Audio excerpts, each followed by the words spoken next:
Myslíte si, že roboti by měli uklízet nepořádek, co tu lidé nadělali? Myslím si, že nie. Myslím si, že ľudia by mali odpratávať poriadok po sebe. Myslíme si, že by lidi neměli dělat nepořádek. A když už nějaký nepořádek udělají, tak ať si ho seberou sami. Ale občas se stane, že nějaký nepořádek, u kterého už se neví, kdo ho udělal, třeba tam je nějaký pytlík, tak to by mi přišlo skvělý, kdyby teď projel nějaký úklidový robot a sebral by ho. Myslím si, že by si lidi měli uklízet sami po sobě. No, tak určitě je fajn pořádek uklidit nějakým způsobem, jestli se k tomu zvládneme využít nějakou další sílu, to bude určitě fajn. Předcházet tvoření nepořádku v rámci nějaké společenské osvěty by bylo určitě taky fajn, ale každopádně uklidit by bylo skvělé nějakým způsobem. No, myslím, že ne, měli by to dělat lidi sami, uklízet. Mohli by uklízet. Ne, myslím si, že by to měli uklízet ty lidi. Primárně by to mohli lidé zvládat po sobě sami, ale kdyby někdo vymyslel i roboty, tak to asi nebude na škodu. Já myslím, že ne, teda, že by si to lidi měli po sobě uklízet sami. Já myslím, že ne. Že by to měli uklízet lidi sami po sobě. Tak bylo by to jedno z řešení, ale lepší by bylo, kdyby ten nepořádek lidi nedělali. Ale určitě by nám mohli pomoct, když už tady jsou. Mohli by pomáhat, určitě by mohli pomáhat. Roboti, radši to uklízejí lidi, než roboti.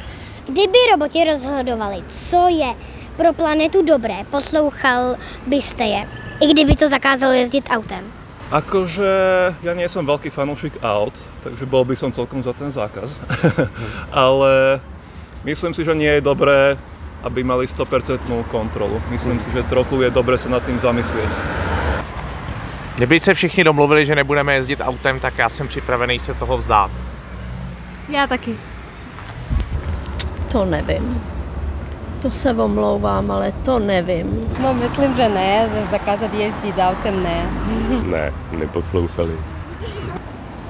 Ne, já bych asi roboty neposlouchala. Nejde o to, radši chodím pěšky, než jezdím autem, ale nechci, aby mi to říkali roboti. No, já autem nejezdím právě z ekologických důvodů i primárně, takže s tím bych se asi s robotem shodla, na tom teda. A pak by záleželo, kolik lidí, vědců by podložilo názory toho robota. Vždycky se dám spíš na lidský faktor, než na ten robotí. Já prostě na ty roboty moc jako nejsem, takže asi ne. Asi ne. No, asi bych nechtěla poslouchat roboty, to musí rozhodovat lidi přeci. To zase bych i tolik neposlouchal. To zase bych zase tolik ne. Asi jo, hele, asi máš pravdu, asi jo. A to rozhodujou. Když budou mít na to ty, jak se tomu nedává? Umělá inteligence? No, jasný, no, a budou to vědět, tak to bude v pohodě. Měli by roboti dostat právo chránit i proti vůli lidí? No, znie to dobre. Asi je to lepšie ako vôbec, i keď bojím sa, že boli by prípady, kedy by ich rozhodnutia boli trochu také, že nie optimálne. Takže ako v predošlej otázke je dobre sa vždy dobre zamyslieť nad tými rozhodnutiami robotov, si myslím. No tak jestli no, to je dobrá otázka. Já na ní neznám odpověď. Myslím si, že to záleží na konkrétní situaci. Ale jestli by měl robot mít možnost zamezit někomu v tom vyhazovat odpadky do přírody, tak to si myslím, že jo. Já si myslím, že možná ty roboti dokážou líp rozhodnout, jak chránit přírodu než lidi. Takže asi jo.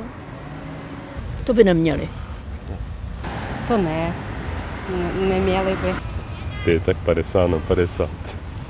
Ne, neměli. Nemyslím si. Myslím, že ne. Myslím, že ne. Tak záleží asi, jak by zasáhli. A třeba, že když by si všimli, zaznamenali by na mapách, že někdo jde dělat skládku do lesa, tak by roboti zasáhli a zakázali by to. No tak určitě, jestli by to roboti zaznamenali, tak by to měli nahlásit a nějaký lidi by si s tím měli poradit. Asi ne, to asi si myslím, že ne. Takhle by to zasahovat až tolik nemělo. Pokud by se to dalo jako využít jako nějak takhle jako nenásilně, jako aby to nebylo zase, že by jako roboti někde tady naháněli jako lidi, to zase jako takhle jako ne, jo. Navíc kdo nad tím bude jako držet jako nějakým způsobem, jako kdo to bude regulovat, kdo to bude hlídat, jo? To je jako těžký vždycky tohleto odpovědět na tohle. Ale jako takhle, každopádně určitě hlídat nějakým způsobem ano, jo? Ale aby to mělo zase nějakou jako míru, jako tak nějak jako rozumně, no. To asi ne. Děkujeme. Jo, nemaj. Děkujeme.